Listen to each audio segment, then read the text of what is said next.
Bab 341. Ketika orang banyak melihat bahwa orang-orang benar-benar pergi, Ye Bei dan dua orang lainnya menjadi cemas. Ye Bei gemetar saat dia berteriak, "Aku jamin kalian akan menyesal jika pergi." Sekalipun orang itu sekuat yang kau katakan, kita tidak punya kesabaran untuk terus menunggu. Benar sekali. Jadi tidak ada kemungkinan menyesal atau tidak. Wajah orang banyak itu hitam. Mereka tidak lagi mendengarkan apapun yang dikatakan Ye Bei dan yang lainnya. Mengingat status mereka, berlari ke tempat terkutuk ini dari ribuan mil jauhnya tanpa berbalik melawan Ye Bei dan yang lainnya sudah sangat toleran. Jadi, sebagian orang sudah terbang di udara. Setelah aula seni bela diri, Yi Feng memandang sekeliling ruang terbuka yang luas. Lahan ini awalnya akan dibuka oleh Wu Yonghong dan beberapa orang tua untuk bercocok tanam. Sekarang setelah mereka akan membangun sekte, sepertinya lahan pertanian itu harus disimpan untuk sementara waktu. Aku penasaran bagaimana keadaan orang-orang tua itu. Mereka bilang akan pulang untuk mengurus beberapa hal, tetapi belum kembali setelah sekian lama. Yi Feng menghela napas pelan, lalu mengeluarkan cincin spasial yang tersembunyi di lengannya. Alasan mengapa benda itu ditaruh di dalam pakaiannya dan bukan di jarinya adalah karena Yi Feng mengerti bahwa memiliki barang berharga dapat menimbulkan dosa. Bagaimanapun, itu adalah cincin penyimpanan. Jika seseorang mengira dia kaya dan mencoba merampoknya, itu akan merepotkan. Jadi, bersikap tenang dan menyembunyikannya di dalam pakaian adalah jalan keluarnya. Aku akan membiarkanmu keluar, atau kau akan mati lemas dan usahaku akan sia-sia. Yi Feng dengan lembut memutar cincin spasial, dan kemudian melepaskan keempat binatang buas yang ditangkap. Ada seekor burung hitam besar. Ada seekor unicorn, seukuran badak, tapi bukan badak. Ada sesuatu yang tampak seperti rusa tetapi berkepala anjing. Dan yang terakhir tidak terlihat lebih baik. Itu adalah gabungan antara anjing dan serigala. Bagaimanapun, Yi Feng tidak dapat menyebutkan satupun dari keempat binatang ini. Tapi siapa peduli, raungan mereka cukup keras untuk mengintimidasi orang dan itu saja yang penting. Murid, Yi Feng berteriak, bawakan aku beberapa rantai besi dari bengkel besiku. Ya, guru, datang. Zhong Qing menjawab dari dalam aula seni bela diri. Dia berlari mendekat sambil menyeret beberapa rantai besi tebal. Ikat mereka, perintah Yi Feng. Baik, Tuan. Zhong Qing patuh menggunakan rantai untuk mengikat keempat binatang itu. Dan pada saat berikutnya setelah Zhong Qing selesai merantai mereka, keempat binatang buas itu terbangun. Mereka saling pandang terlebih dahulu. Ketika menyadari bahwa mereka diikat dengan rantai besi, mereka langsung berteriak dengan marah. Mengaum, mendesis. Huf, wah. 4 suara berbeda langsung bergema di seluruh ruangan. Kemudian, 4 aura besar meletus dari tubuh para binatang, masing-masing memberi orang perasaan dingin dan gemetar. Kunjungi untuk pengalaman membaca terbaik. Terutama suara kicauan burung yang melengking, yang terasa seperti palu yang memukul dada, menimbulkan sensasi pengap. Pada saat ini, banyak orang di kota Pingjiang melihat ke arah ini. Aura yang sangat kuat. Cek, sepertinya aura itu berada di level iblis abadi.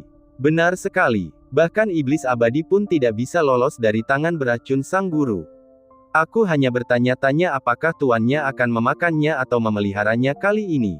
Kenapa kalian semua bergosip? Jual saja tahu kalian. Kalian sudah tinggal di sini selama bertahun-tahun. Hal seperti ini bukanlah hal yang aneh atau serius. Baiklah, tetap tenang. Beberapa lelaki dan perempuan tua berkumpul, mengobrol dengan berisik, sebelum bubar. Mereka yang berjualan tahu pergi berjualan tahu, mereka yang berjualan pemerah pipi pergi berjualan pemerah pipi. Namun, mendengar suara-suara itu dan merasakan aura yang menyebar, kerumunan yang baru saja meninggalkan Ye Bei dan yang lainnya memasang ekspresi jelek di wajah mereka. Sambil menekan sikap mengesankan itu dengan kekuatan mereka sendiri, mereka juga melihat ke belakang dengan kaget. Apa yang sedang terjadi? Apa sebenarnya yang terjadi dengan aura dan raungan tadi? Dengan ekspresi terkejut, mereka mengajukan pertanyaan satu demi satu kepada kelompok Ye Bei. Apa maksudmu dengan apa yang sedang terjadi? Selain metode sang guru, apa lagi yang bisa dilakukannya? Melihat rombongan ini kembali, Ye Bei dan yang lainnya segera mengangkat kepala mereka yang arogan, wajah mereka penuh dengan kesombongan. Mereka tahu itu. Ketika sang guru memperlihatkan sedikit saja kekuatannya, para ini akan merangkak kembali. Setelah mendengar ini, kerumunan itu saling bertukar pandang. Ekspresi mereka agak jelek. Mungkin mereka benar-benar meremehkan orang ini sebelumnya. Dia mungkin sebenarnya adalah seorang ahli super. Karena aura sebelumnya benar-benar terlalu kuat. Begitu kuatnya, bahkan mereka yang berada di alam martial venerable pun kesulitan bernapas. Seolah ingin melihat apa yang sebenarnya terjadi, mereka menyerbu ke arah Yi Feng. Hei, kalian orang tua, diam saja. Jangan ganggu Tuan. Ye Bei dan yang lainnya berteriak sambil bergegas mengikuti mereka. Pada saat ini, keempat binatang iblis itu melotot ke arah Yi Feng dengan penuh niat membunuh, berharap mereka bisa menelannya utuh. Yang lebih tidak dapat diterima adalah bahwa saat ini, kultivasi mereka telah sepenuhnya ditekan. Mereka tidak dapat menggunakan metode apapun. Mereka bahkan tidak dapat membuka mulut untuk mengucapkan sepatah kata pun. Terutama si bulu hitam yang turun dari alam abadi. Dia berjuang mati-matian. Dia, si bulu hitam, iblis besar dari benua abadi giok hijau di alam abadi, sebenarnya dirantai dengan rantai besi setelah turun ke alam duniawi tingkat rendah ini. Bagaimana dia bisa bertahan? Memalukan. Benar-benar memalukan. Ia mengepakkan sayapnya, berusaha terbang dan melepaskan diri, tetapi rantai besi mengikatnya dengan erat sehingga ia tidak dapat melarikan diri sama sekali. Mengaum, mendesis. Huf. Wah. 4 raungan kemarahan lainnya terdengar, menyampaikan kemarahan keempat binatang itu. Namun, yang membuat mereka patah hati adalah karena manusia ini sama sekali tidak takut menghadapi auman mereka. Sebaliknya, dia mulai melompat kegirangan tepat di depan mereka. Dan dia melompat dengan sangat gembira. Keren. Raungan ini sungguh dahsyat. Aku benar-benar tidak menangkapmu dengan sia-sia. Teriaklah lebih keras lagi agar aku bisa mendengarnya. Yi Feng berkata penuh semangat dengan ekspresi gembira di wajahnya. Provokasi yang terang-terangan. Amarah keempat binatang itu membumbung ke surga dengan raungan yang terus-menerus terdengar dan aura mereka meletus gelombang demi gelombang. Dan kelompok Ye Bei kebetulan menyaksikan kejadian ini setelah bergegas datang. Melihat wujud asli ketiga binatang itu, ditambah merasakan sikapnya yang sangat kuat dan mengesankan, mungkinkah mereka mendesis 3 iblis abadi agung dari hutan iblis barat. Dalam sekejap, mereka membeku di tempat secara kolektif. Benar-benar tercengang. Bola mata mereka hampir keluar. Diketahui bahwa meskipun benua itu luas, mereka yang berada di puncak hanya sedikit dan jarang. Dan mereka yang mampu mencapai keabadian lebih langka daripada bulu burung phoenix dan tanduk unicorn. Oleh karena itu, entah iblis atau manusia, makhluk abadi adalah tokoh yang dapat dicatat dalam catatan sejarah benua Jiang abadi. Oleh karena itu, ketika mereka langsung mengenali ketiga binatang buas yang baru saja menjadi abadi dan menguasai hutan iblis barat, mereka pun tercengang. Bukankah mereka telah melintasi penghalang menuju alam abadi? Bagaimana mereka bisa ada di sini? Apalagi dirantai. Adapun burung hitam yang satu lagi, meski mereka tidak mengenalinya, mereka merasakan dari auranya bahwa burung itu tampak lebih kuat daripada 3 iblis abadi yang agung. Mendesis. Apa sebenarnya yang terjadi dengan kejadian yang menggemparkan dunia tersebut? Melihat sekelompok orang ini dalam keadaan linglung, Yi Feng mengira ia telah membuat mereka takut. Ia segera menjelaskan sambil tersenyum, jangan takut. Mereka hanya beberapa binatang buas acak yang kutangkap dari gunung. Mereka semua dirantai sehingga mereka tidak dapat melukai siapapun. Setelah mendengar ini, kerumunan orang menjadi tercengang lagi. Tertangkap secara acak, binatang buas. Mendesis. Kesombongan macam apa ini? Bab 342. Hampir seketika, semua orang tersadar. Ye Bei dan yang lainnya tidak berbohong. Pemuda yang tampak biasa-biasa saja di hadapan mereka benar-benar ahli yang menakutkan dan tak tertandingi. Kalau tidak, bagaimana mungkin 3 iblis abadi agung yang telah menjadi abadi di hutan iblis barat menjadi tawanannya? Ini formasinya. Sudah kubilang sebelumnya, lihat saja sendiri. Setelah mengamankan keempat binatang buas, Yi Feng memberi instruksi kepada Ye Bei dan yang lainnya. Baiklah, Tuan. Silakan lanjutkan urusan Anda. Saya akan membawa mereka untuk melihat-lihat terlebih dahulu, jawab Ye Bei dan yang lainnya dengan hormat. Yi Feng mengangguk. Karena dia sudah mengontrak Ye Bei dan yang lainnya untuk pekerjaan itu dan sudah menjelaskan apa yang perlu dilakukan sebelumnya, dia tidak perlu tinggal di sini. Lagi pula, dia baru saja kembali dari pegunungan dan merasa sedikit lelah. Selamat tinggal, Tuan. Semua orang yang hadir tanpa kecuali mengucapkan selamat tinggal kepada Yi Feng. Setelah Yi Feng pergi, sekelompok master sekte dan tetua dari berbagai sekte mengerumuni Ye Bei dan yang lainnya. Hehe, pahlawan muda Ye. Kakak Han, saudara Guan, ahem, kami sedikit impulsif tadi. Tolong jangan dimasukkan ke hati. Satu demi satu, dengan senyum yang memikat, mereka berbicara kepada Ye Bei dan yang lainnya. Mendengar ini, Ye Bei dan yang lainnya mencibir. Mereka menunjukkan ekspresi meremehkan. Dengan nada sarkastis, Ye Bei berkata, tidak perlu bersikap impulsif, tidak ada yang impulsif tentang hal itu. Datang dan pergi, itu semua adalah kebebasanmu. Jadi jika kamu ingin pergi lebih awal, silakan saja, kami tidak akan menghentikanmu. Oh, pahlawan muda Ye, kata-kata macam apa ini? Kami hanya buta dan tidak tahu apa-apa tadi. Ya, kami bertindak berdasarkan dorongan hati, Ya, itu kesalahan kami. Tolong jangan dimasukkan ke hati, kalian bertiga berpikiran luas dan pasti tidak akan merendahkan diri kalian seperti kami. Benar, ngomong-ngomong, kalian bertiga, ini adalah beberapa pil yang disempurnakan oleh para alkemis sekte Tianhua kami. Aku harap kalian menerimanya. Ini adalah obat spiritual. Kami ingin memberikannya kepada kalian bertiga sejak lama, terimalah. Saudara Guan, 50 tahun yang lalu, saat kita berada di alam rahasia awan, kita menjalin persahabatan yang erat. Apakah kamu masih ingat? Ya, saudara Han, hubungan kita dengan Han Tian juga luar biasa. Saat itu, kekasih masa kecilmu adalah putri dari bibi sepupu pamanku. Ngomong-ngomong, kita adalah saudara jauh. Untuk sementara, para pemimpin sekte dan tetua dari sekte-sekte utama semuanya menyanjung Ye Bei dan yang lainnya dengan berbagai pujian. Ada beberapa yang mengolesi mentega. Ada yang dengan murah hati menawarkan harta bendanya.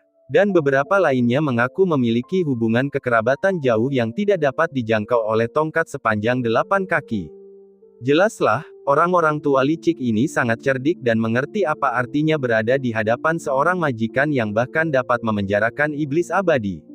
Dapat dikatakan bahwa manfaat sekecil apapun yang keluar dari sela-sela kuku mereka akan mereka nikmati seumur hidup. Jadi jangan pernah minta mereka melakukan kerja kasar, mereka pasti bersedia tinggal di sini dan menyekop pupuk kandang. Kalian sekumpulan orang tua yang tidak tahu malu. Ye Bei dan yang lainnya memiliki wajah gelap saat mereka melotot ke arah orang-orang ini. Penonton tersenyum lebar. Mereka tampak tidak bisa digerakkan. Tunggu, semuanya tetap di sini, tapi ingat peraturan yang kusebutkan sebelumnya. Aku harap kalian semua mengingatnya. Jika ada yang menyinggung Tuan Han Tianque, jangan salahkan kami karena mengabaikannya, kata Han Tianque dengan suara berat.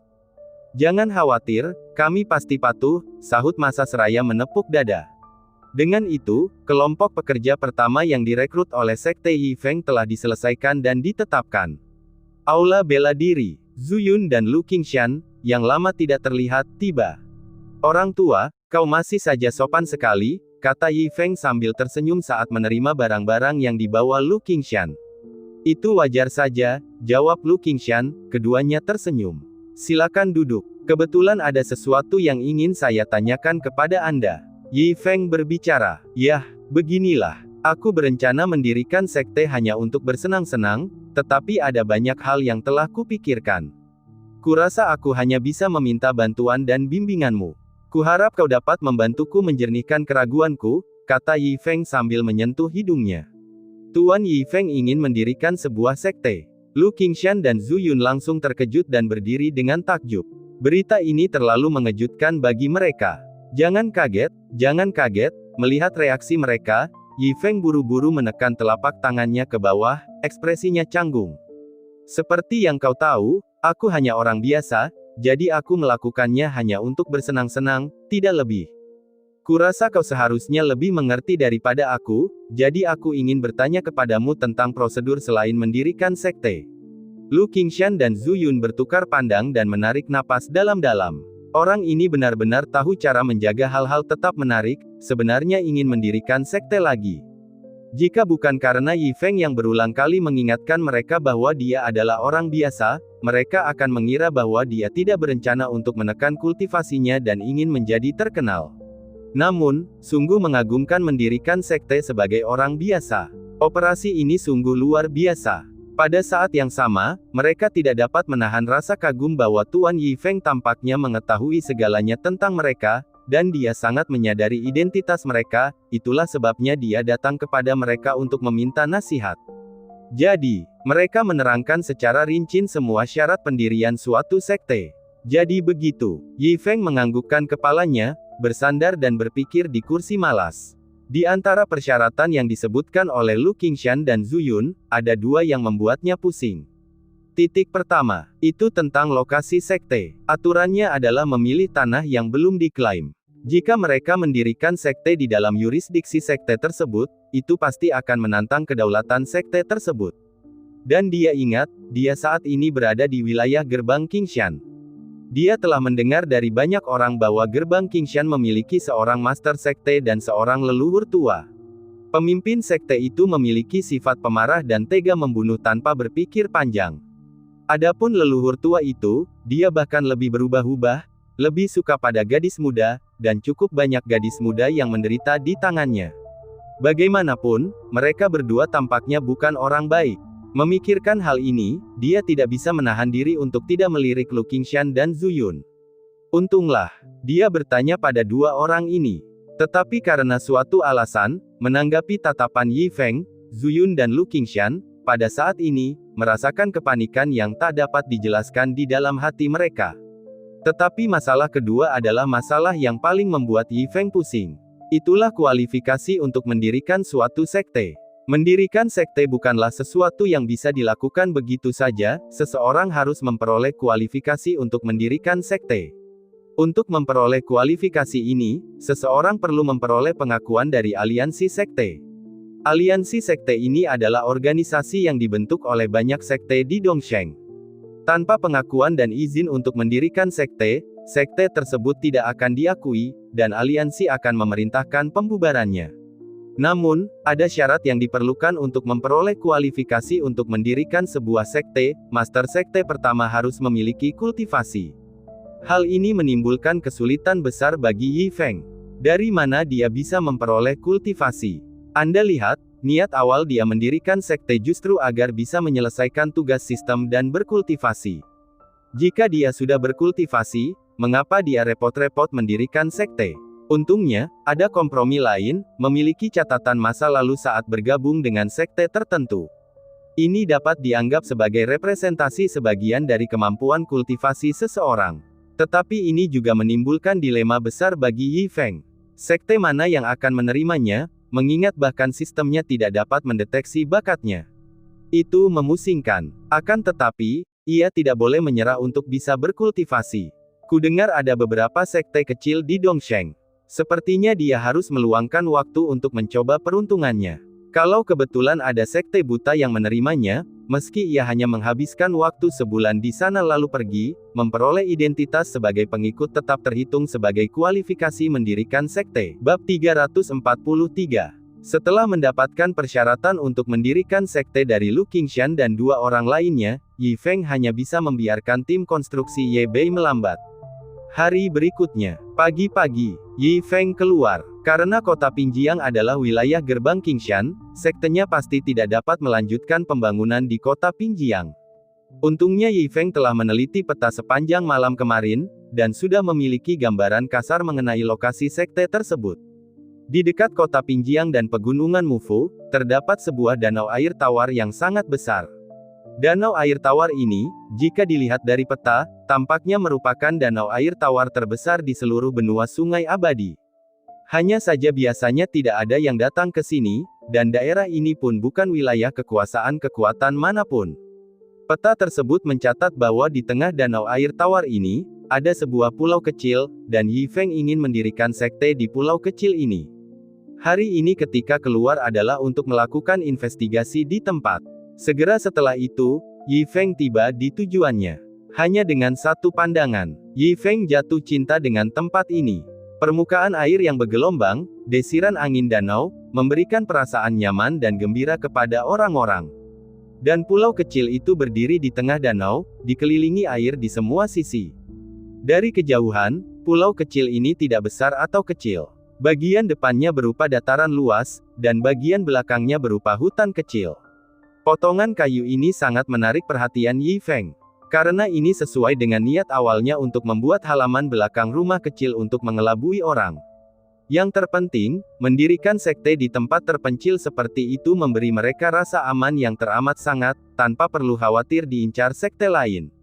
Bagaimanapun, dia tidak pernah bermaksud membuat sekte ini besar dan kuat, dia hanya ingin menyelesaikan tugasnya. Yi Feng mengeluarkan sabit dan peralatannya, membuat rakit bambu kecil, lalu mendayung menuju pulau itu. Namun, rakit bambu kecil milik Yi Feng baru saja mencapai tepi pantai ketika sesosok pucat bergegas keluar dari pulau itu. Dia berpakaian compang camping, jelas-jelas mengalami cedera serius, dan dari ekspresi ketakutan di wajahnya, sepertinya dia dikejar sesuatu.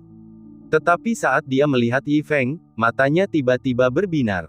Dia bergegas ke perahu Yi Feng dan berteriak pada Yi Feng, "Nak, aku perintahkan kau untuk mendayung perahu dengan cepat." Sambil berteriak pada Yi Feng, dia menoleh ke belakang dan bergumam pada dirinya sendiri, "Orang ini takut air dan tidak bisa meninggalkan pulau ini. Selama aku mencapai air, dia tidak akan bisa menyakitiku." Penampilan orang ini yang mengoceh ditambah penampilannya yang terluka membuat Yi Feng tertegun sejenak. Yi Feng tidak dapat menahan diri untuk bertanya, "Apa yang sebenarnya terjadi padamu? Orang yang tidak berguna, apa aku bilang kau bisa bicara?" Pemuda itu menatap Yi Feng dari atas ke bawah sekali, melihat bahwa Yi Feng adalah manusia biasa. Wajahnya langsung berubah dingin saat dia berteriak, "Jika kau tidak menuruti perintahku, aku akan membunuhmu." Yi Feng mengerutkan kening. Dia segera mengaktifkan sistem deteksi sistem. Ding! Objek yang terdeteksi, Liang Yuan.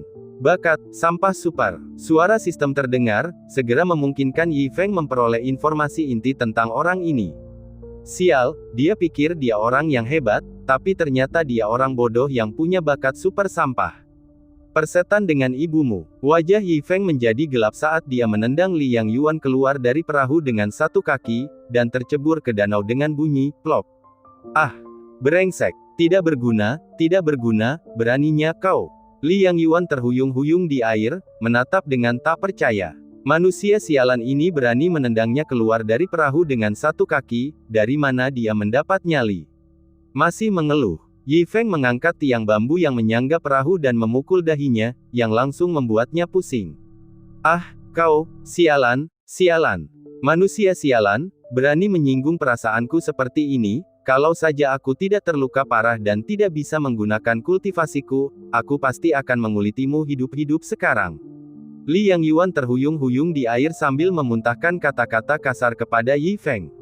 "Menunggu kamu." Yi Feng mengacungkan jari tengahnya, dengan ekspresi penuh penghinaan di wajahnya. Seorang pria berbakat yang super sampah, mungkin bahkan lebih buruk daripada beberapa pria tua di kota, dia benar-benar memandang rendah dirinya.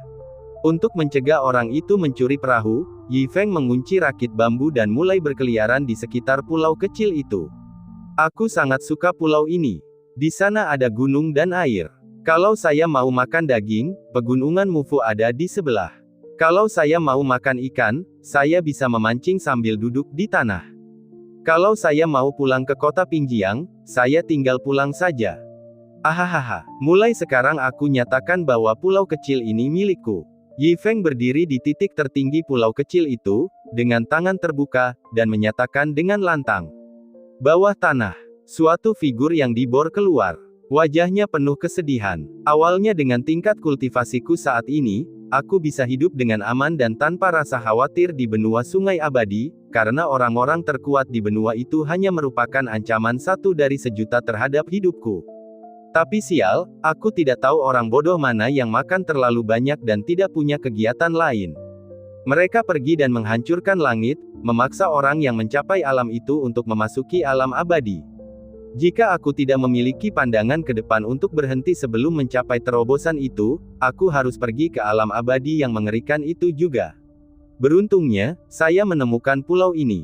Dari lebah madu kecil dan tikus hingga babi hutan dan kelinci di pulau ini, aku telah menjalin hubungan baik dengan mereka semua. Bahkan dengan manusia terkuat di pulau ini, ia hanya menimbulkan ancaman 1 dari 100 juta terhadap hidupku. Terlebih lagi dengan keberadaannya, ia dapat mengusir beberapa orang luar. Baru saja ia mengusir seorang idiot. Maksudku, pulau ini benar-benar aman bagiku. Aku bisa bersembunyi sepenuhnya di pulau ini selama 10.000 tahun. Setelah 10.000 tahun, aku akan menerobos tahap terakhir dan berusaha memasuki alam abadi untuk menjadi yang terkuat. Jadi mulai sekarang, pulau ini adalah rumahku, Wu Chang'an. Rasa aman yang langka membuat Wu Chang'an mengeluarkan suara gembira. Namun, suaranya baru saja jatuh ketika suara tawa liar terdengar dari atas pulau kecil itu. Ahahaha, sejak sekarang aku nyatakan, pulau kecil ini milikku. Saat suara ini memasuki telinga Wu Chang'an, dia terdiam tercengang di tempatnya. Apa? Burung kukuk yang menempati sarang burung murai. Bab 344. Apakah dia benar-benar bisa lolos? Wu Chang'an langsung merasa tidak senang. Dia menggunakan kultivasinya untuk mengamati Yi Feng dari jauh. Oh, seorang manusia. Dia berdiri, siap untuk bertindak dan memberi pelajaran kepada manusia yang menempati tempatnya itu. Namun, dia berhenti begitu dia berdiri. Dia tak dapat menahan diri untuk tidak mengusap dagunya sambil berpikir. Tidak, tetap saja tidak bagus. Meskipun dia hanya manusia biasa yang tidak ada ancamannya terhadap kekuatanku, aku tetap akan kena karma. Bagaimana jika orang ini memiliki putra yang hebat yang datang untuk membalas kematian ayahnya 10.000 tahun kemudian? Atau bagaimana jika setelah dia meninggal, seseorang dari dunia lain pindah ke tubuhnya dan kembali 30 tahun kemudian untuk membalas dendam? Memikirkan hal ini, dia memperlihatkan ekspresi ketakutan. Beruntung sekali. Untung saja aku tidak bertindak. Diam-diam ia bersukacita karena ia tidak mengambil tindakan, kalau tidak ia akan mengundang bencana mematikan lagi. Kalau begitu, aku tidak akan menyerang secara langsung. Aku akan secara diam-diam menuntun manusia fana ini ke makhluk yang disegel di pulau itu. Aku yakin dia akan mengurus perampas kekuasaan ini. Meskipun ada karma yang terlibat, setidaknya itu tidak terlalu berbahaya. Tapi manusia, kau tidak bisa menyalahkanku. Siapa yang memintamu untuk menggantikanku? Sambil memikirkan hal itu, dia mengeluarkan beberapa suara untuk menarik perhatian Yi Feng. Mendengar suara itu, Yi Feng pun tertarik sesuai dugaannya. Lagi pula, baginya pulau ini akan menjadi markas utamanya di masa depan. Ia harus mencari tahu binatang atau bahaya apa saja yang ada di sana. Jadi, Yi Feng dengan hati-hati mengikuti suara-suara itu. Manusia ini memakan umpannya sesuai dugaan, pikir Wu Chang'an puas. Waktu perlahan berlalu saat Wu Chang'an membawa Yi Feng melintasi separuh pulau kecil hingga akhirnya mereka tiba di tempat tujuan. Misi tercapai. Saat dia tahu aku membawakannya makanan yang lezat, orang itu yang tidak bisa meninggalkan pulau karena anjing laut itu pasti akan berterima kasih padaku. Mungkin aku bisa lebih meningkatkan hubunganku dengannya dan menghilangkan 0,01% bahaya keselamatan yang ditimbulkannya kepadaku. Ini benar-benar seperti membunuh dua burung dengan satu batu. Wajah Wu Chang'an berseri-seri karena kegembiraan. Lalu dengan menukik tajam ia terbang menuju tebing. Di dasar tebing, seekor beruang hitam sedang meringkuk sambil menggigil hebat. Meretih. Bahkan giginya gemeretak, menimbulkan suara berderak-derak sesekali. Ya ampun, dosa apa yang telah kulakukan hingga harus menerima ini? Dulu ada orang aneh yang datang dan membuatku takut sehingga aku tidak berani keluar dari guaku untuk waktu yang lama. Tidak apa-apa, setidaknya aku masih bisa berinteraksi dengan orang aneh itu. Tapi sialnya, sekarang ada psikopat lain yang muncul. Orang gila ini benar-benar menentang surga. Tadi saat aku mengintipnya dari tepi danau, aku kembali ke wujud asliku dan tidak bisa menggunakan sedikit pun kultivasiku. Mengapa orang yang mengerikan seperti itu ada di dunia ini? Dan mengapa aku harus bertemu dengannya? Aku hanyalah seekor beruang kecil tak berdosa yang terkurung di pulau ini. Tidak berbahaya. Untungnya, selama aku bersembunyi di sini dan tidak keluar, dia mungkin tidak akan menemukanku. Dia mengoceh sambil diam-diam menghela napas lega. Tepat pada saat itu, Wu Chang'an menukik dan mendarat di sampingnya, menepuk pundaknya. Beruang hitam itu menggigil dan menoleh ke belakang untuk melihat Wu Chang'an. Dia langsung merasa rileks. Meskipun orang aneh ini juga telah membuatnya takut sehingga tidak meninggalkan guanya selama setengah bulan pada awalnya, setidaknya dia bersikap masuk akal dalam menghadapinya dan tampaknya tidak berniat menyakitinya. Apa yang kau lakukan di sini?" Beruang hitam itu tak dapat menahan diri untuk bertanya dengan gugup. "Sobat, jangan gugup. Aku sudah bilang kita bisa hidup berdampingan dengan damai. Kau tidak menyentuhku, aku tidak menyentuhmu. Kau khawatir aku tidak tulus, jadi lihat saja. Hari ini aku membawakanmu makanan besar untuk menunjukkan ketulusanku," kata Wu Chang'an sambil tersenyum. Lalu dia menunjuk ke kejauhan. "Lihat ke sana, aku membawa makanan itu khusus untukmu. Lumayan, enak dan lembut." Mendengar ini, beruang hitam itu melihat ke kejauhan. Di sana, dia melihat sosok berjubah putih mengintip saat dia berjalan perlahan. Mendesis, "Ya ampun, aku hampir tidak bisa lepas darinya, tapi kau malah membawanya kepadaku." Beruang hitam itu tersentak dan hampir menangis. Pagi itu ketika dia mengusir manusia lainnya, tanpa sengaja dia melihat laki-laki berpakaian putih ini. Penekanan bawaan itu hampir membuatnya takut hingga sampai mengompol. Dia meringkuk di sana sepanjang pagi, bahkan tidak berani menjulurkan kepalanya karena dia menekan auranya seminimal mungkin, takut bertemu manusia ini lagi. Namun Wu Chang'an telah langsung menuntunnya. Kamu, wah, aku tahu manusia itu tidak baik. Aku belum selesai denganmu." Beruang hitam itu menunjuk Wu Chang'an dengan marah. Ingin menyerang tetapi tampaknya tidak dapat menang, ia hanya bisa pergi dengan ancaman ganas sambil melarikan diri dengan kepala di antara cakarnya. Melihat beruang yang melarikan diri, Wu Chang'an tertegun dan tak bisa berkata apa-apa di tempat. Namun segera, dia mengerti. Rasa dingin menjalar dalam dirinya. Kemunculan manusia ini malah membuat beruang itu takut. Bukankah itu berarti, manusia ini sangat kuat? Omong kosong. Jika dia tahu semua yang kulakukan secara diam-diam. Saya ceroboh, gegabah, cari musuh, dan bikin masalah besar. Apa yang harus aku lakukan? Apa yang harus aku lakukan? Wu Chang'an dengan cemas mengeluarkan keringat dingin dari dahinya. Kemudian sambil menggertakkan giginya, dia bergumam dingin, "Lebih baik aku sendiri yang membunuh manusia ini." Baginya, ini tampaknya solusi terbaik. Sementara itu, Yi Feng yang sedang berjalan-jalan melihat sekeliling dan teringat sesuatu. Dia mengeluarkan cincin spasialnya dan memainkannya. Segera, 4 binatang besar dilepaskan oleh Yi Feng. Dia menyimpan mereka di dalam cincin spasialnya karena tidak ada tempat lain untuk mengikat mereka, dan dia takut membuat orang takut jika mereka diikat di sasana bela diri. "Keluarlah dan hiruplah udara segar," bisik Yi Feng. Keempat binatang itu menatapnya tajam dan penuh kebencian. Tetapi Yi Feng sama sekali mengabaikan mereka dan terus mengamati keadaan sekitar pulau kecil itu. Namun, Wu Chang'an yang hendak menyerang Yi Feng bergetar hebat saat tubuhnya langsung terkubur di tanah, hanya kepalanya yang menyembul keluar. Mendesis. Di antara keempat binatang itu, 3 di antaranya menimbulkan ancaman 0,1% terhadap nyawaku, sedangkan yang satu menimbulkan ancaman 100%. Dan seseorang yang cukup kuat untuk mengendalikan keempat binatang buas ini juga akan menjadi ancaman 100% bagi hidupku. Seorang pakar top. Ternyata dia seorang pakar top. Wajah Wu Chang'an pucat pasi. Dia sama sekali tidak bisa menerima ancaman mematikan seperti itu. Dia tidak menduga akan secara tidak sengaja menyinggung bencana yang mengerikan seperti itu. "Tuan Besar, saya tidak bermaksud menyinggung Anda. Saya seharusnya tidak memancing Anda ke beruang itu sebagai makanan. Saya salah. Tolong jangan ganggu saya mohon." Saat berdoa, dia mati-matian berpegang teguh pada secercah harapan, bahwa ahli ini sebenarnya tidak mengetahui semua tindakan rahasianya, dan karena itu tidak akan membuat masalah baginya. Pada saat ini, Yi Feng yang tengah melihat sekeliling, membuka bibirnya. "Makhluk kecil, bersembunyi tidak akan membantu jika aku bisa menangkapmu perlahan. Lagi pula, tidak ada jalan keluar dari telapak tanganku di pulau ini." Yi Feng tersenyum tipis, tidak yakin binatang kecil apa yang telah dikejarnya sekian lama dan hilang di tempat ini. Tapi itu tidak masalah. Cepat atau lambat dia akan tahu makhluk apa itu karena mereka terkurung di pulau kecil ini.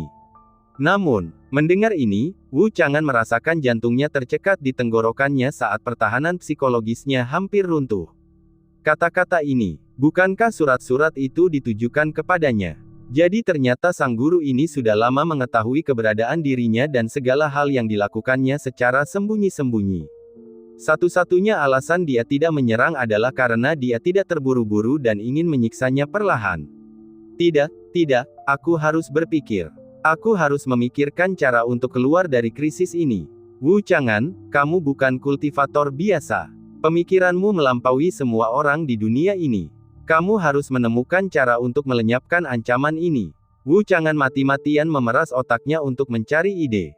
Di kejauhan, Yi Feng memandang ke seberang danau, sepertinya teringat sesuatu. Di masa lalunya, juga ada sebuah danau serupa di kampung halamannya, tempat ia biasa berenang bersama teman-teman kecilnya semasa kecil sebelum pulang ke rumah untuk menerima kado dari orang tuanya. Setelah bertransmigrasi, dia mengira dia akan menyelesaikan hal-hal besar atau mencapai puncak kultivasi, memanfaatkan kekuatannya untuk kembali ke dunia asalnya. Tetapi, setelah sekian lama, dia masih tidak berguna dan tidak kompeten. Sayang sekali, menjadi seorang transmigrator adalah sebuah kegagalan. Sebelumnya, saya hanya bertahan hidup di kota Pingjiang, dan sekarang di pulau ini, saya masih harus bertahan hidup.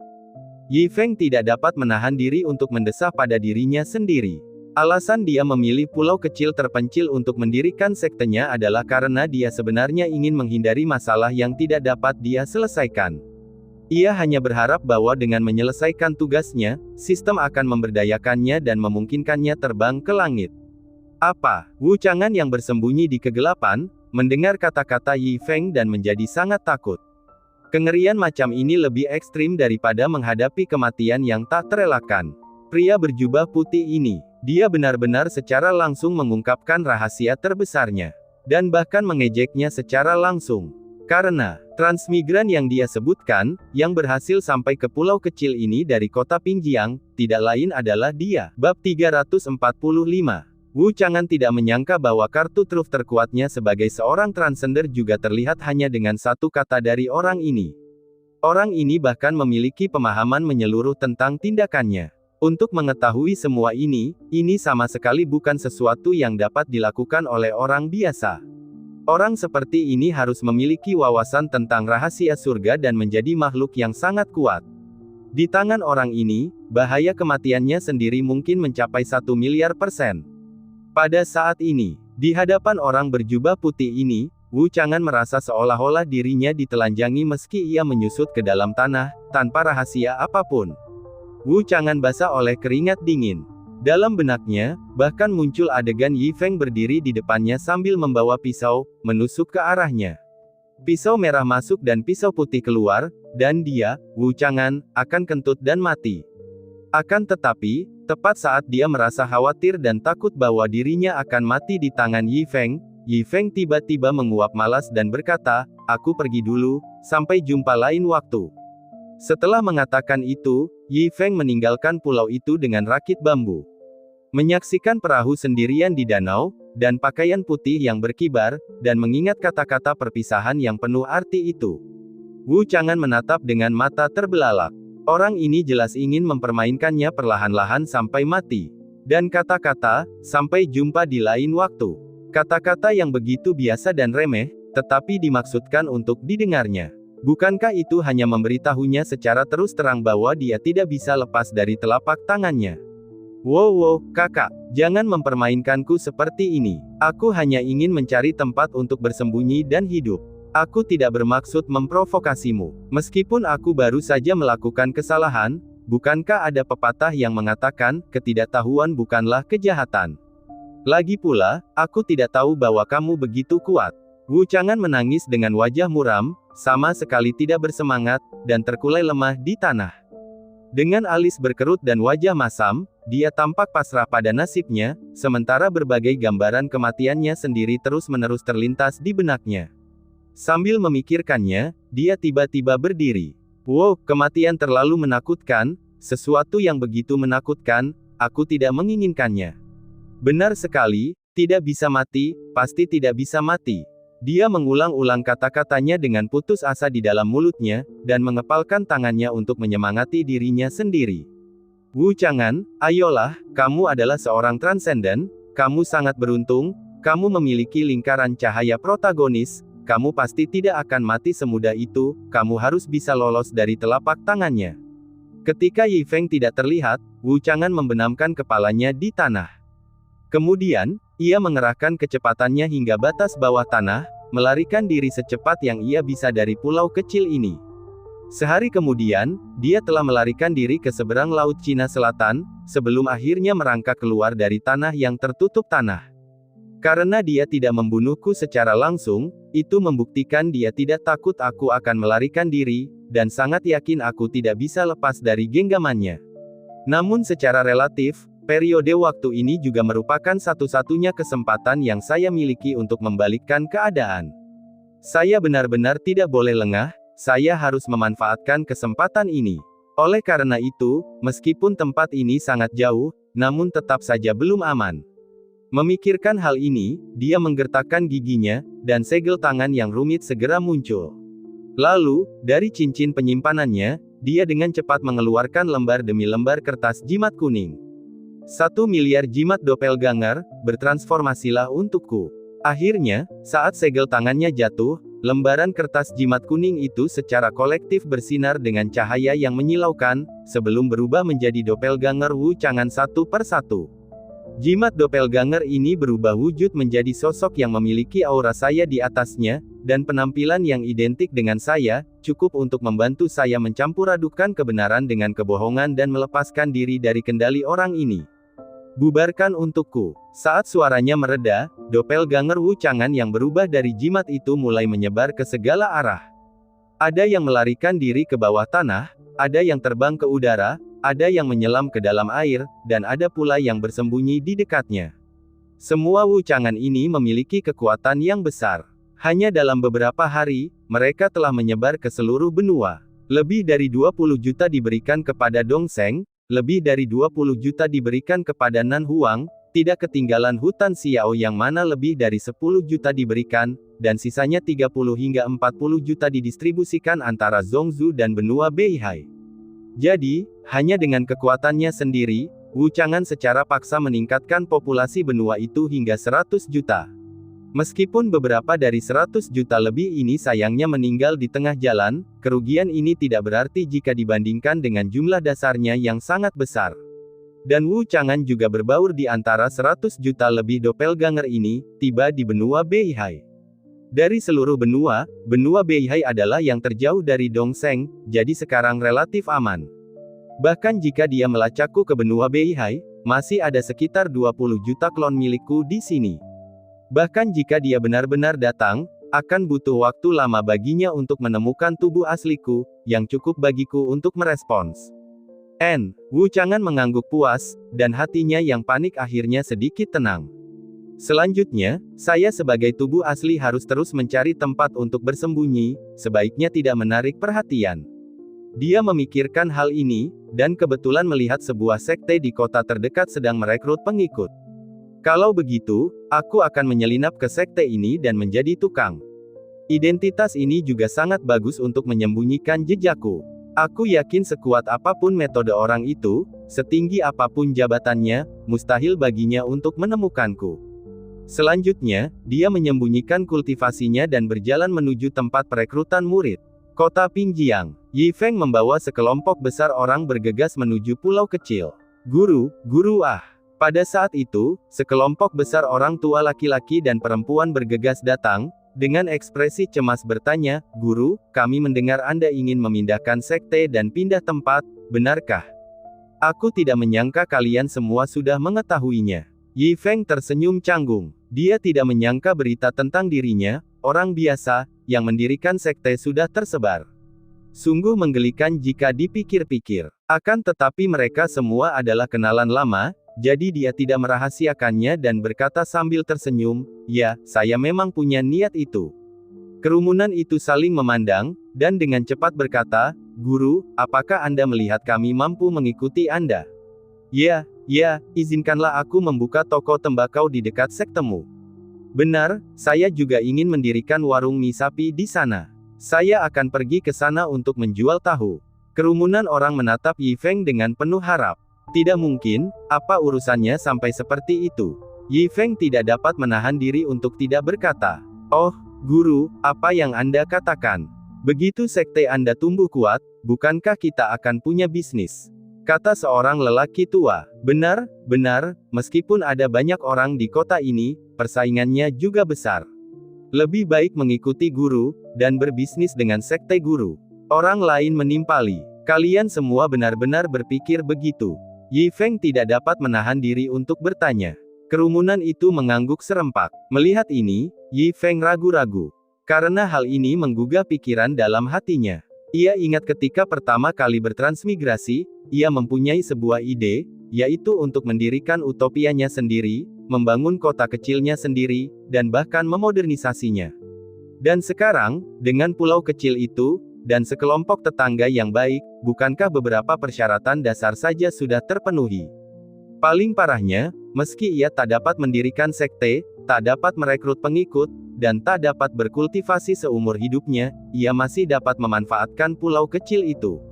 Mengembangkannya menjadi sebuah desa peristirahatan kecil, kota kecil, dengan dia sebagai penguasa setempat yang lalim, memungut sewa, mendapatkan beberapa istri muda, tanpa malu-malu menjalani kehidupan sederhana, yang tampaknya cukup menyenangkan. Memikirkan hal ini, Yi Feng tergerak. Bab 346. Bagus. Dia langsung setuju. Mendengar ini, ekspresi semua orang tiba-tiba berubah gembira. Namun, aku tidak akan mengizinkanmu untuk membuka tokomu sekarang juga. Yi Feng menambahkan, lagi pula, belum ada penduduk di pulau ini, jadi kalian tidak akan bisa berbisnis. Untuk saat ini, kalian bisa bekerja di sekteku dulu. Kita akan bahas pembukaan toko kalian nanti kalau sudah ada lebih banyak orang. Alasan pengaturan ini adalah bahwa Yi Feng juga menyadari bahwa banyak hal perlu dilakukan dalam mendirikan dan akhirnya membangun sekte tersebut. Dan kelompok lansia ini bebas dan juga tahu seluk-beluknya. Yang terpenting, mereka mudah dinafkahi tanpa perlu gaji tinggi. Mungkin ada baiknya kita memanfaatkannya. Contohnya, Nenek Zhang, karena kamu bisa memasak, kamu bisa menjadi juru masak di sekte ini. Dan kamu, berjaga-jaga di pintu gerbang. Kalian semua, akan membutuhkan perahu dayung untuk berkeliling pulau dan kembali karena saat ini itu adalah satu-satunya cara untuk masuk dan keluar pulau, perintah Yi Feng. Tidak masalah, mereka langsung setuju, kami orang tua sudah merasa cukup hanya dengan punya makanan untuk dimakan. Setelah menyelesaikan semuanya, kelompok itu berangkat berturut-turut menuju pulau kecil itu. Saya kembali. Pulau ini sekarang milikku, Yi Feng.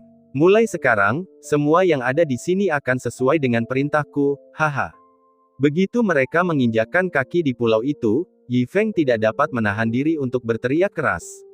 Namun, saat suaranya memudar, awan di atas seluruh pulau kecil itu tiba-tiba bergolak, dan hukum surgawi yang unik menyelimuti pulau kecil itu sebagai intinya, termasuk permukaan danau di sekitarnya, dalam wilayah kekuasaannya.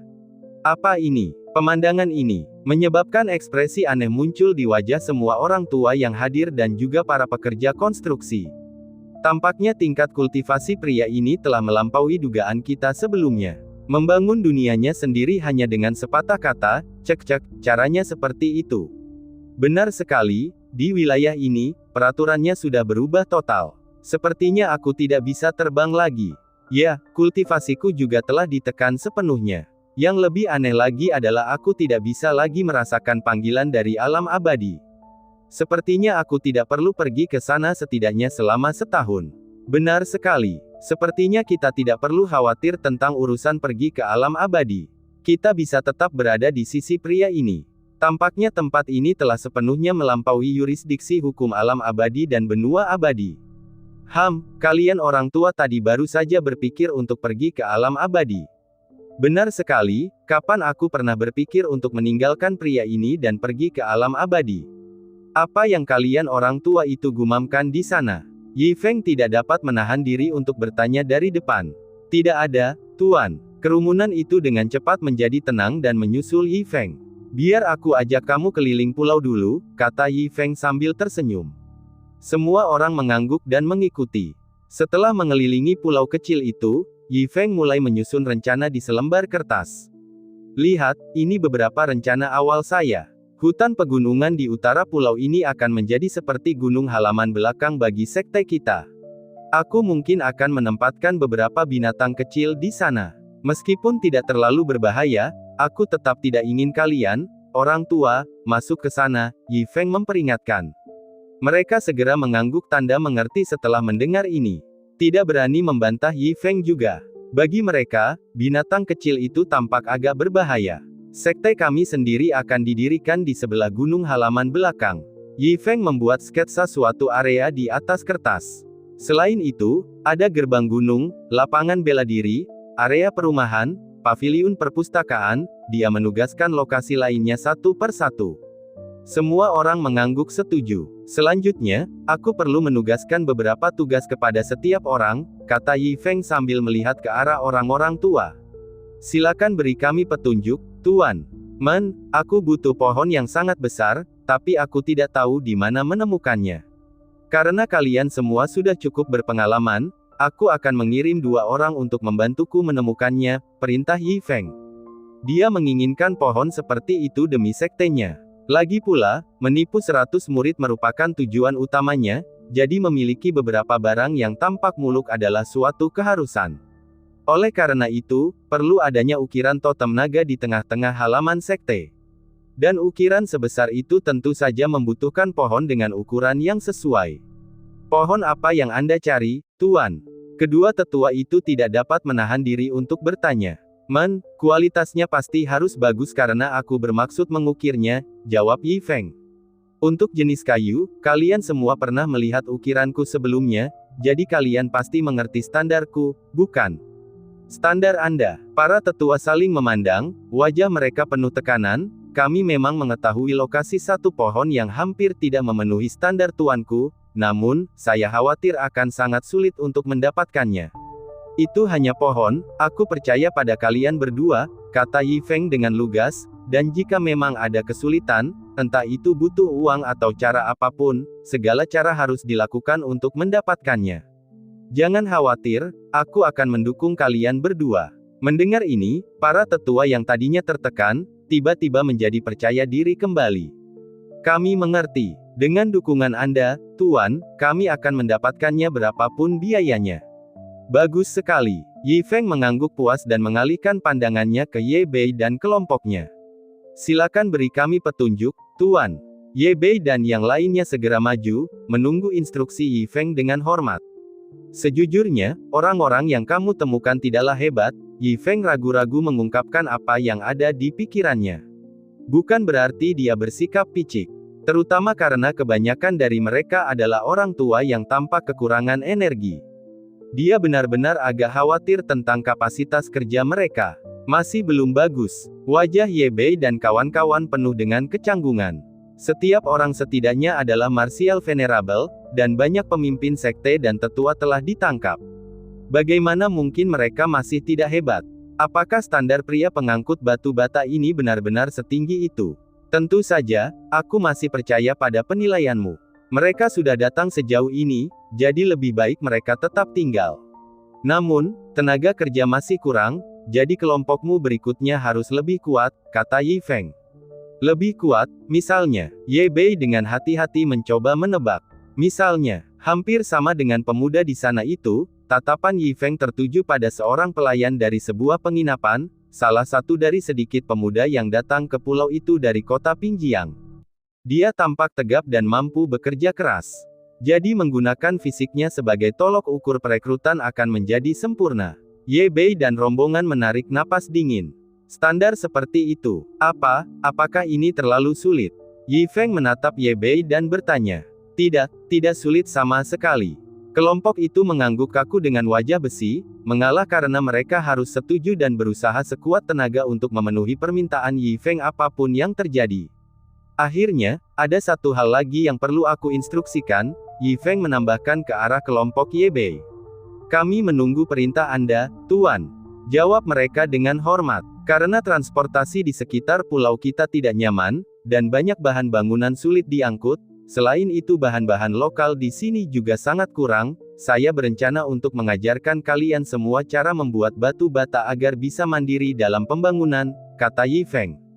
Membuat batu bata sendiri. Mereka menatap Yi Feng dengan bingung. Benar, batu bata DIY. Saya akan mengajarkan Anda proses pembakaran batu bata segera, Yi Feng menegaskan. Namun sebelum produksi, saya juga perlu menetapkan standar untuk produk jadi.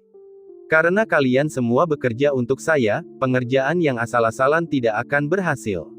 Jadi, semua batu bata yang diproduksi harus mencapai tingkat kualitas ini. Sambil berkata demikian, Yi Feng mengeluarkan batu bata dari lengan bajunya dan membantingnya ke tanah. Bab 347. Melihat pemandangan ini, semua orang yang hadir memusatkan pandangan mereka pada batu bata itu. Mendesis. Tanpa terkecuali, mereka terkesiap serempak. Aura kuno yang terpancar darinya membuat mereka langsung mengenali bahwa ini adalah artefak abadi. Setelah mengikuti Yi Feng begitu lama, tidak mengherankan bahwa Yi Feng dapat mengeluarkan artefak abadi. Akan tetapi, karena setiap batu bata yang digunakan untuk mendirikan sekte itu memiliki standar seperti ini, mereka jadi tidak sanggup lagi untuk tetap duduk. Mungkin bahkan istana abadi di alam abadi tidak memiliki kekuatan finansial seperti itu. Zhao Tua, ayo kita pergi, cepat cari kayu untuk Tuan. Qian Tua segera berdiri dan mendesak Zhao Tua. Oh, baiklah, kami akan segera berangkat. Si Tua Zhao pun buru-buru berdiri dan menyetujui. Mengenai tugas yang diberikan Yi Feng kepada mereka, mereka masih merasa itu cukup sulit.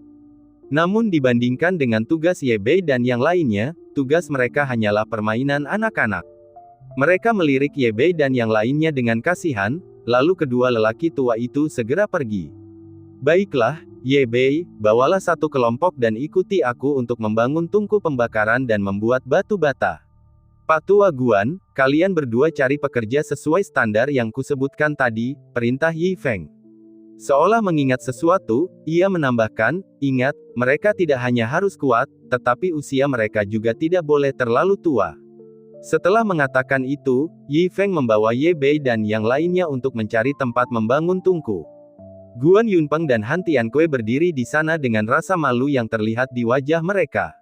Mereka harus kuat, dan tidak terlalu tua. Sambil bergumam pada diri mereka sendiri, keduanya memandang ke arah si pesuruh dengan senyum di wajah mereka saat mereka berjalan mendekat dan menariknya ke samping. Wah, mari kita bicara di sana sebentar, kata kedua lelaki tua itu sambil menyeringai.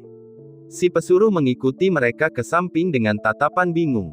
Ahem, nak, bolehkah aku bertanya seberapa banyak kultivasi yang kau miliki sekarang? Kedua lelaki tua itu bertanya dengan gugup, menunggu dengan tegang jawaban si pesuruh. Lagi pula, menurut kata-kata Yi Feng, standar perekrutan pekerja akan didasarkan pada anak laki-laki ini.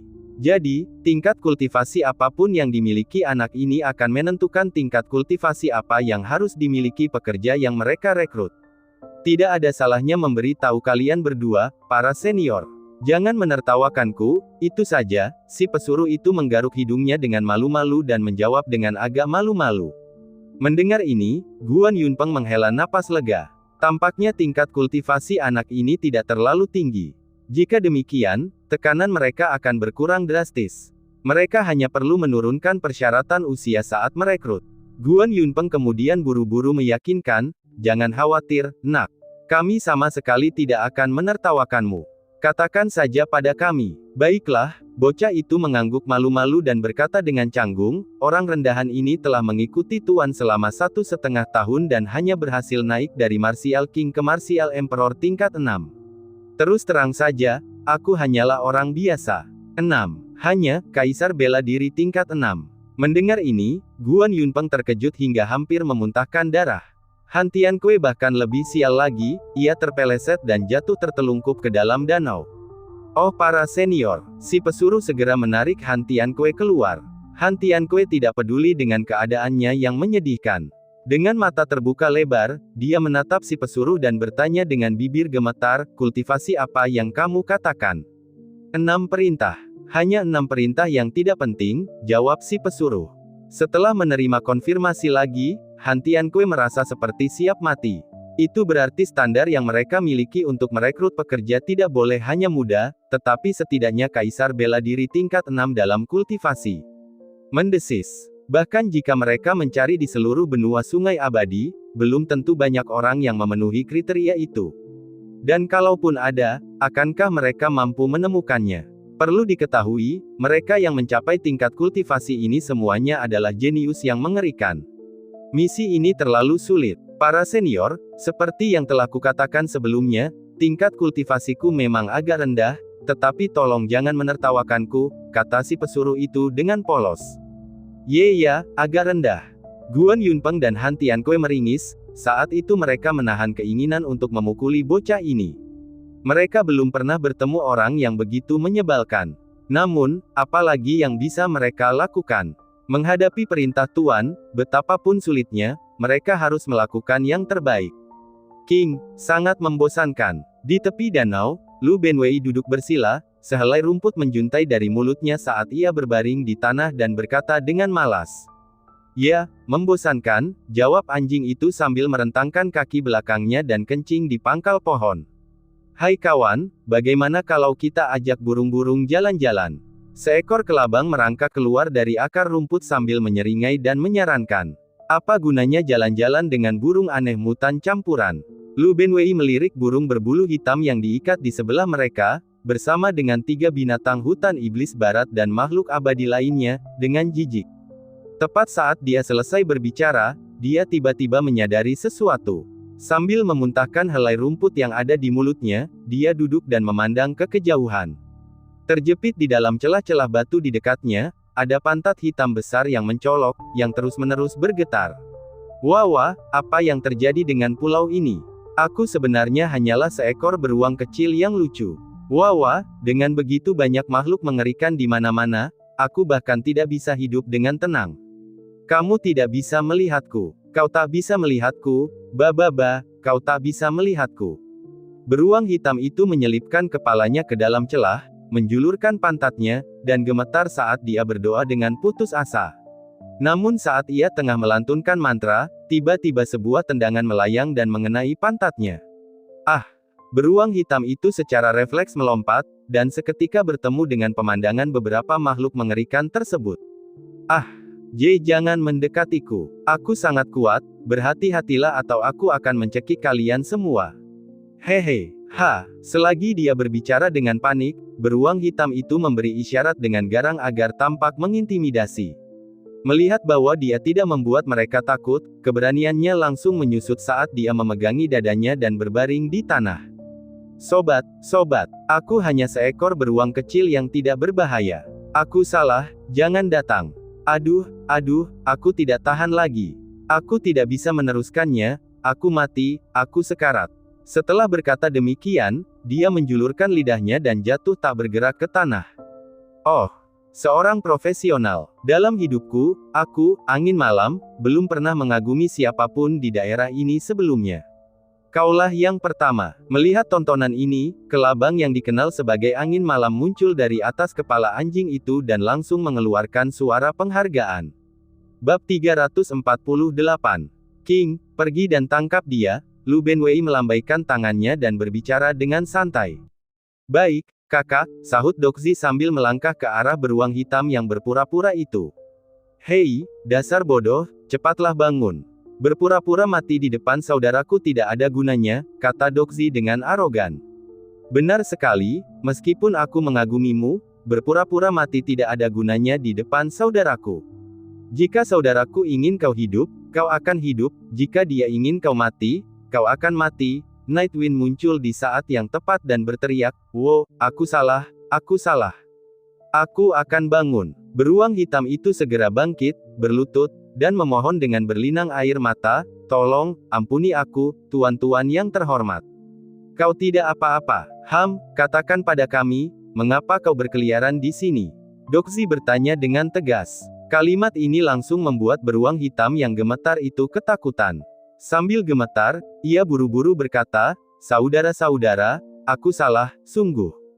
Aku hanya seekor beruang kecil yang tersegel di sini.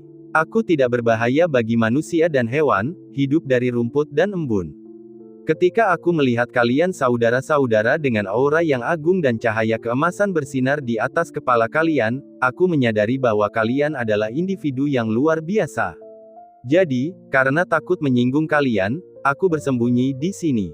Namun siapa sangka bahwa aku akan ketahuan secara tidak sengaja. Oh, sepertinya Anda memiliki sesuatu yang menarik untuk dikatakan. Doxy mengangkat sebelah alisnya dan berkata, kalau begitu, katakan pada kami, orang-orang luar biasa macam apa kami ini. Aku akan bercerita kepadamu tentang beruang kecil ini, katanya sambil menatap kelabang angin malam dan melanjutkan, misalnya, beruang ini, meskipun bertubuh kecil, kecerdikannya di matanya menunjukkan dengan jelas bahwa dia adalah seorang ahli strategi yang intelektual. Adapun yang ini, dia mengalihkan pandangannya ke arah Doxy dan berkata, yang ini punya ekspresi tegas dan sikap yang mengesankan. Karena itu, dia memegang posisi penting dalam tim. Dan untuk yang terakhir, dia menatap Lu Benwei, suaranya terhenti. Sebaiknya kau cepat-cepat memberi tahu kami. Lu Benwei mengangkat sebelah alisnya dan cepat-cepat menjentikkan telinganya. Yang ini sungguh luar biasa. Dengan aura seorang pemimpin, dia tidak diragukan lagi merupakan tokoh inti dalam tim, seorang pengambil keputusan yang mutlak. Selain itu, dia memiliki paras yang tampan dan elegan, memancarkan pesona yang luar biasa. Bahkan jika kita kesampingkan semua itu, pakaiannya tetaplah sempurna. Jubah hitam ini, di bawah hembusan angin danau, memperlihatkan aura transendensi yang membuat orang ingin memuja dan melayaninya. Hanya saja aku tidak pantas. Aku punya lonceng kecil yang tergantung di bawah sana, kalau tidak, aku pasti akan jatuh cinta pada orang yang luar biasa ini. Beruang hitam itu menyentuh hatinya, seolah-olah dia telah mengucapkan kata-kata sepenuh hati. Dengarkan apa yang orang ini katakan.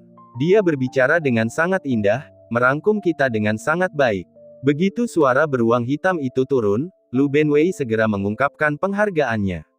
Memang, ringkasannya cukup bagus, Doxy juga mengangguk setuju, dan tatapannya ke arah beruang hitam menjadi jauh lebih baik. Ya, aku juga tidak akan menyebutkannya. Kau telah merangkum kekuatan kakakku dengan sempurna, Centipede setuju. Ia juga mencondongkan tubuhnya di depan Lu Benwei dan berkata, kakak, tidak mudah untuk menemukan pemuda yang begitu menjanjikan. Bagaimana kalau kita rekrut dia? Benar sekali, saudaraku. Aku juga merasakan hal yang sama. Beruang muda ini punya potensi, Dogi menimpali. Oh, apakah kalian berdua merasakan hal yang sama? Lu Benwei melirik Dogi dan Centipede lalu berkata, kalau begitu, mari kita bawa anak muda ini masuk. Mendengar hal ini, Dogi dan Lipan sangat gembira. Mereka segera bertukar pandang dengan beruang hitam dan berteriak, beruang kecil, mengapa kamu tidak segera mengucapkan terima kasih kepada kakakmu? Bab 349. Apa? Beruang hitam tertegun, tampaknya tidak bereaksi. Dasar beruang bodoh, tadi kau begitu pintar, kenapa sekarang kau tidak bisa mengerti? Kata Lipan kesal, kakakku akan membiarkanmu menjadi bawahannya, kau sudah mencapai puncak hidupmu. Benar sekali, mengapa kau tidak bergegas memberi penghormatan pada kakak? Kelabang pun mendesak di samping. Benar-benar, beruang hitam menangis kegirangan. Penuh ketidakpercayaan di wajahnya. Apa yang baru saja dia katakan tadi hanyalah untuk menyelamatkan hidupnya, itu hanya sekadar kilasan inspirasi, tetapi dia tidak pernah menyangka akan ada kejutan yang begitu menyenangkan. Jika dia bisa mengikuti orang-orang ini, dia tidak akan pernah perlu khawatir di pulau ini. Karena bagi iblis yang lain, dia mempunyai bakat yang unik. Artinya, dia sangat peka terhadap bahaya dan hal-hal yang berkuasa. Oleh karena itu, entah itu Wu Chang'an saat itu, atau Yi Feng di kemudian hari, atau Lu Benwei sekarang, meskipun dia tidak mengetahui kekuatan mereka secara spesifik, dia dapat dengan jelas melihat ancaman yang mereka berikan kepadanya. Dan ancaman yang dibawa Lu Benwei di depannya sangatlah besar, yang juga berarti bahwa Lu Benwei memiliki kekuatan yang luar biasa kuat. Salam, kakak. Setelah bereaksi, beruang hitam segera berlutut di tanah, melengkungkan pantatnya dan berteriak, semoga kakak laki-laki menikmati berkah yang besar dan hidup selama ribuan tahun. Lumayan, beruang kecil yang lucu sekali. Lu Benwei memberi isyarat dengan tangannya dan memuji, mulai sekarang, kecuali pria yang mencintai uang dan seekor siput yang tergeletak diam di tanah, kamu tidak perlu takut pada apapun di dunia ini. Seorang pria yang cinta uang dan seekor siput yang tergeletak diam di tanah. Beruang hitam mengangguk dan memperhatikannya. Batuk-batuk. Pada saat ini, Lipan dan anjing di sebelahnya batuk secara bersamaan. Melihat hal itu, si beruang hitam pun segera bereaksi dan segera berbalik serta berteriak, "Salam untuk saudara kedua, salam untuk saudara ketiga. Bagus sekali, bagus sekali. Ikuti kami mulai sekarang, kamu akan makan makanan harum dan makanan pedas, dan tidak ada yang berani menindasmu selama sisa hidupmu." Kelabang dan anjing pun langsung mengangkat kepala, penuh pujian pula. Tepat pada saat itu, tanda di dahi anjing itu menyala. Dia menatap ke kejauhan. "King, ada apa?" Lu Benwei bertanya. "Saudaraku, tampaknya seseorang dari sukuku sedang mencariku tidak jauh dari sini," kata anjing itu. "Oh, kalau begitu pergilah, pergilah." Lu Benwei melambaikan tangannya. Setelah anjing itu pergi, Lu Benwei berbaring dengan santai. "Bear, apakah kamu punya proyek yang menyenangkan? Perkenalkan beberapa kepada saudaramu," kata Lu Benwei dengan santai. "Saudaraku, aku disegel di pulau ini pada tahun-tahun awal, aku tidak bisa meninggalkan pulau ini, jadi aku benar-benar tidak tahu apa yang menyenangkan." Beruang hitam datang, memijat kaki Lu Benwei, dan berkata dengan kepala tertunduk. "Oh, siapa yang berani menyegelmu di pulau ini?" Lu Benwei langsung bertanya. "Itu adalah sesuatu dari 100.000 tahun yang lalu. 30.000 tahun yang lalu, keturunanku datang untuk memberitahuku bahwa sekelompok orang yang menyegelku saat itu semuanya telah meninggal karena usia tua." Beruang hitam menyeringai dan tertawa konyol, "Itu karena mereka melihat bahwa mereka tidak dapat membunuhku saat itu sehingga mereka menyegelku." Mendengar ini, Lu Benwei juga terkejut. Penting untuk diketahui bahwa bahkan kultivasi martial emperor di benua Sungai Abadi hanya memiliki rentang hidup puluhan ribu tahun. Bahkan jika kehidupan binatang iblis lebih lama, itu tetap akan terbatas. Namun, si beruang hitam ini disegel di pulau ini sendirian selama 100.000 tahun. Ini benar-benar tidak dapat dipercaya. Bagaimana mungkin kamu tidak mati selama ini? Lu Benwei tidak dapat menahan diri untuk bertanya. "Aku juga tidak tahu tentang ini. Bagaimanapun, aku telah hidup selama lebih dari 1 juta tahun sekarang, rentang hidupku belum berakhir, dan aku tidak bisa dipukul sampai mati." Beruang hitam menggaruk kepalanya dan menyeringai, "Itu karena musuhku saat itu melihat mereka tidak dapat membunuhku sehingga mereka menyegelku." Setelah selesai berbicara, dia buru-buru menambahkan, "Tentu saja, kamu pengecualian, saudaraku. Aku merasa bahwa jika kamu ingin aku mati, kamu seharusnya bisa membunuhku. Kamu masih sedikit sadar diri." Lu Benwei tidak dapat menahan diri untuk tidak mengangkat dagunya sedikit dan memujinya. Ya, beruang hitam menyeringai dan berkata, "Tapi selain kakak laki-laki, aku baru saja bertemu 2 orang lainnya. Salah satu dari mereka mengancamku, aku tidak yakin apakah dia bisa membunuhku. Yang satunya lagi menakutkan, dia pasti bisa membunuhku. Orang yang kau sebutkan itu seharusnya adalah majikanku." Lu Benwei berkata, "Itulah orang yang mencintai uang yang kumaksud. Pokoknya, jangan memancing amarahnya, kalau kau memancing amarahnya, bahkan surga pun tidak akan bisa menyelamatkanmu." Jadi laki-laki itu adalah majikan dari kakak laki-lakinya, tidak heran, tidak heran. Beruang hitam terkesiap. Namun makin lama, makin tenang perasaannya. Itu berarti kedua orang yang dapat menimbulkan ancaman mematikan kepadanya adalah orang-orang mereka sendiri. Bro, masalah besar." Tepat pada saat itu, anjing yang tadi keluar sudah kembali, tampak bingung dan panik. "Ada apa? Mengapa kamu begitu panik, King?" Lu Benwei, yang berbaring di tanah, meliriknya dan bertanya. "Saya sekarang punya seorang putra, Bung." Ao King berteriak keras. "Apaan nih?" Mendengar ini, Lu Benwei melonjak kaget. Bab 350. Lu Benwei mengedipkan matanya dan menatap anjing itu. "Anda benar-benar punya seorang putra?" Tidak satu pun." Si anjing mengangkat kepalanya karena malu dan cepat-cepat menjelaskan, "Sekelompok."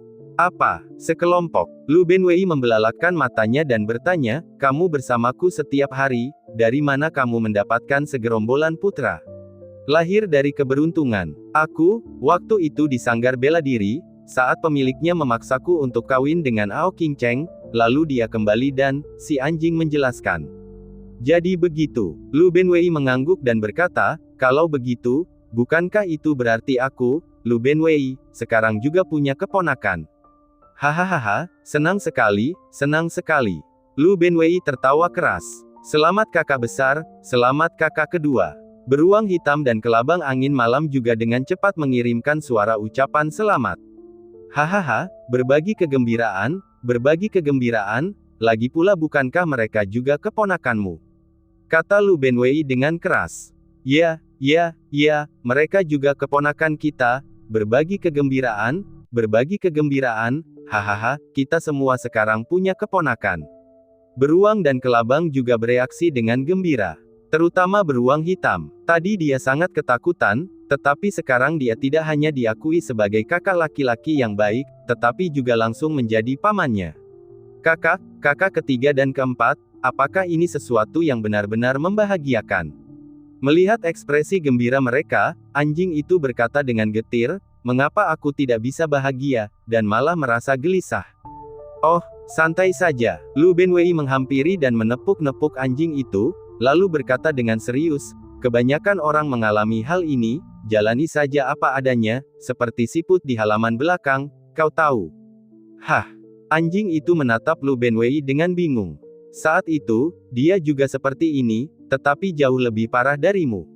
Istrinya secara langsung melahirkan dunia, 30 miliar orang, tetapi dia masih bisa bertahan seperti ini.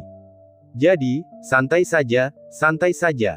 Lu Benwei dengan lembut menghiburnya. Oh, baiklah, kalau begitu apakah aku harus mengenali sekumpulan anak ini?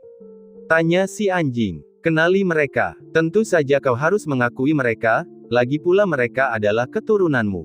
Kenapa kau tidak mengakui mereka? Kata Lu Benwei dengan serius. Kalau begitu, aku khawatir aku harus kembali ke suku serigala iblis langit pemakan sekali lagi. Kata anjing itu, baru saja orang-orang dari suku itu memberitahuku bahwa ketika sekelompok putraku lahir, ada anomali di langit dan bumi, jadi orang-orang dari hutan iblis barat berkata mereka ingin membawa mereka pergi. Apa-apaan ini, orang-orang dari hutan iblis barat ingin mengambil keponakanku. Suara Lu Benwei menjadi pelan saat dia tidak dapat menahan diri untuk bertanya. Orang itu berkata bahwa putra-putraku memiliki bakat yang luar biasa, membiarkan mereka di suku akan menjadi sia-sia, katanya membawa mereka ke hutan iblis barat dapat lebih baik dalam mendidik mereka. Si anjing menjelaskan, omong kosong, hutan iblis barat yang rusak itu penuh cacing dan serangga, kualifikasi apa yang mereka miliki untuk mengajari keponakanku? Lu Benwei berkata dengan marah, ayo kita pergi bersama dan membunuh segerombolan reptil di hutan iblis barat, lalu bawa keponakanku kembali. Kita akan membesarkan mereka sendiri. Benar, kualifikasi apa yang dimiliki binatang buas itu untuk mengajari keponakan kita? Ayo kita pergi ke suku serigala iblis langit pemakan sekarang. Kelabang angin malam mengangkat kepalanya dan berteriak. Tepat saat saudara-saudara itu berteriak, Yi Feng tiba-tiba berjalan mendekat dari jarak yang tidak jauh. Melihat hal itu, kelabang pun segera berbaring. Beruang hitam itu berjongkok dan mulai menggigil. Namun, Yi Feng hanya melirik mereka dengan ringan. Dia telah menemukan kelabang ini sejak lama, jadi dia sudah terbiasa dengannya. Mengenai adanya satu cacing lagi, dia tidak peduli. Lagi pula, dia tahu dengan jelas bahwa kerangka yang patah ini suka bermain dengan binatang. Mau keluar, Yi Feng memandang mereka dan berkata, ya. Lu Benwei mengangguk seperti anak ayam yang mematuk nasi. Teruskan, Yi Feng melambaikan tangannya, dan pada saat yang sama melihat ke arah beberapa binatang buas yang diikat di dekatnya, tapi saat kau keluar, awasi mereka juga. Melihat ini, mata Lu Benwei langsung berbinar. Dia cepat-cepat mengangguk. Benar, Yi Feng yang baru saja pergi tiba-tiba menoleh, seakan teringat sesuatu, dan berkata, jika kamu punya waktu, kamu bisa membantuku menangkap lebih banyak binatang buas lagi, yang mirip dengan yang ini.